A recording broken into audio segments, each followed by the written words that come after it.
8. aprila proslavljamo Lazarevu subotu ili Vrbicu, veliki i radosni praznik koji se posvećuje deci.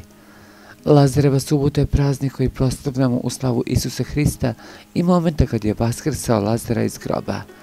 Vrbica je uvek subotom, dan uoči praznika Cveti, koji je nedelju dana pred Vaskrs.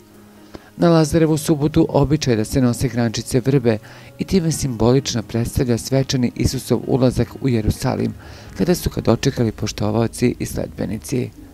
Vrbica je za pravoslavne hrišćane praznik dečje radosti, jer je prema Evanđelju Hristos prolazeći u Jerusalim rekao: "Pustite decu k meni, jer takvih je carstvo nebesko."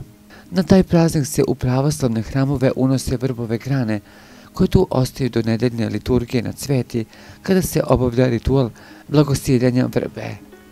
Majke svečano obuku svoju decu, kupuju im zvončiće vezane za trobojku i stavljaju oko vrata, a venčiće od vrbe na glavu i vode ih u crkvu. Mlade vrbove grančice se odnose kućama i stavljaju pored ikone i kandila. Vrbove grane koje se potom dele narodu simbolizuju palmine grane kojima su hrišćani pozdravljali Spasitelja na ulasku u Jerusalim.